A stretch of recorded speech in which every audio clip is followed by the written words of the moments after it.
l'Aviron depuis 8 ans. L'Aviron, c'est quand même quelque chose de très apaisant. On entend juste le bruit du glissement du bateau sur l'eau. On est sur une Violette de Pointe, qui est un bateau un peu historique dans le club, des années 60-70. Et c'est vrai qu'on a plaisir à la sortir de temps en temps. Ce ne sont pas les bateaux les plus performants, mais là, il y en a un qui va nous rattraper d'ailleurs. C'est un 8 de compétition. Le geste est quand même assez sympa, assez esthétique. Ces jeunes s'entraînent pour les championnats de France. Ils s'inscrivent dans une tradition historique. L'aviron est pratiqué sur l'Isère depuis plus d'un siècle. La Yolette est barrée par Laurent Garnier. Ce passionné de géologie décrypte l'histoire de la rivière. Sur cette rive, l'exploitation d'une pierre locale a fait la réputation de la région.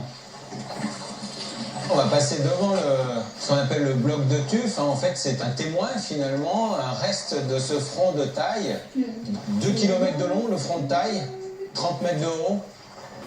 Et donc, il sortait des moellons, en fait, et ces moellons étaient embarqués sur des radeaux, jusque dans le sud de la France. On dit qu'une partie de l'île d'Avignon est construite avec le tuf de la Saône.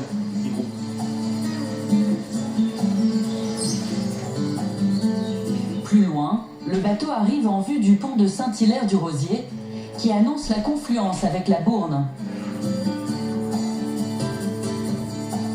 Cet affluent de l'Isère marque l'entrée dans le territoire du Royan, entre l'Isère et le Vercors.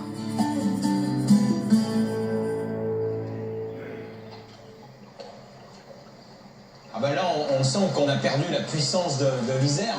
Il y a très peu de courant en ce moment. On va rentrer aussi dans un paysage un peu caractéristique, marqué par ces berges en roche rouge.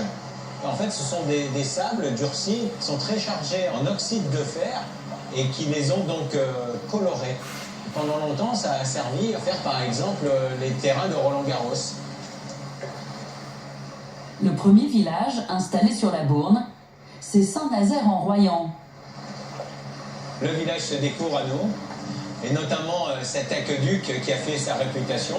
Il a été construit en 1876. Il a fallu 6 ans de travaux pour édifier ce majestueux pont. On va passer d'ailleurs dessous. Allez, on va tenter. Il va falloir que tu sois bon à la barre, oui, parce que là, les rames sont longues et le passage va être faible. On va retrouver les 3 ponts, l'aqueduc, le pont actuel routier, et puis l'ancien pont médiéval qui permettait le franchissement de la Bourne. Je pense qu'on n'est pas trop mal.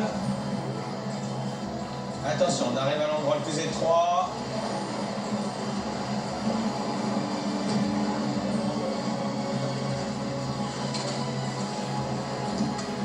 C'est bon. Nickel. On reprend avec les jambes. Waouh, le paysage se rouvre instantanément là. Avec le soleil. Ouais.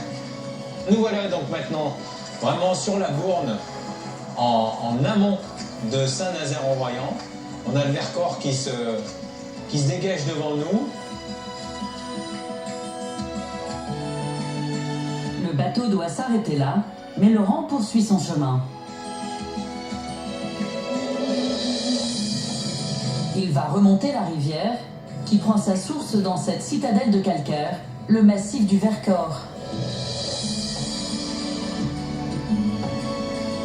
C'est le château d'eau de la région, une immense éponge de pierre dans laquelle coulent des dizaines de rivières souterraines.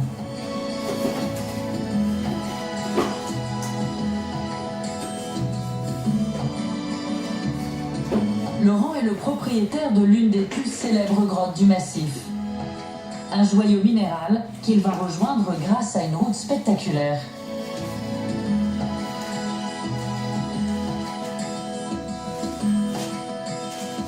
Aux portes du massif, la ville de Pont-en-Royans garde l'entrée des gorges de la Bourne. Ici à Pont-en-Royans, vous voyez, toutes les falaises sont vraiment très proches de nous. Le passage est vraiment petit. On a la Bourne juste à côté, les falaises. Et du coup, il faut construire en prenant très très peu de place de façon à laisser le plus de passage aux marchandises, aux échanges. Et du coup, on va construire sur les rochers et ça va donner naissance à cette architecture particulière, les maisons suspendues. Ces maisons suspendues sont habitées dès le XVIe siècle par les négociants qui exploitaient le bois du Vercors. Pont-en-Royans marque le début d'une route de 24 km entre les murailles rocheuses. On a le cirque du Bournillon, donc c'est grand reculé de 2 km de profondeur avec des falaises de plus de 400 mètres de haut. Et donc à partir de cet endroit, en amont, tout de suite les gorges vont se resserrer et la route va devenir de plus en plus vertigineuse. Cette route a été taillée dans la falaise en 1872.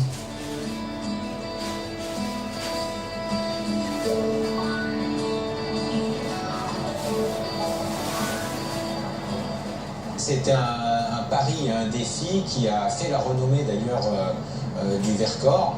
C'est 11 ans de travaux.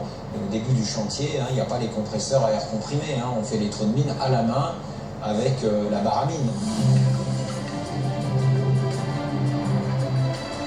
Ouverte il y a plus de 150 ans, la route a permis de désenclaver la vallée. L'ouverture des routes a permis de faire de l'excursionnisme, c'est-à-dire que les gens qui habitaient à Grenoble, à Lyon, etc., pouvaient enfin pénétrer dans le Vercors. On va avoir des diligences qui vont promener les visiteurs, profiter du bon air du Vercors avec la possibilité de découvrir ces paysages fabuleux.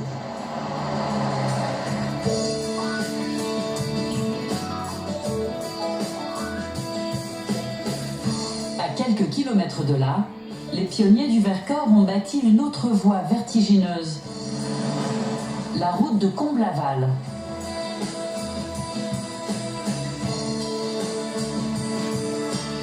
Laurent emprunte maintenant cet itinéraire taillé à flanc de paroi.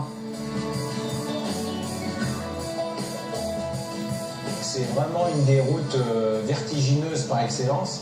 On est complètement au sommet des falaises. On va être quasiment dans le vide. On est dans la falaise. 700 mètres de haut. Les hommes ont eu l'audace d'ouvrir des parcours somptueux. Et c'est vraiment un paysage ouvert sur l'aventure.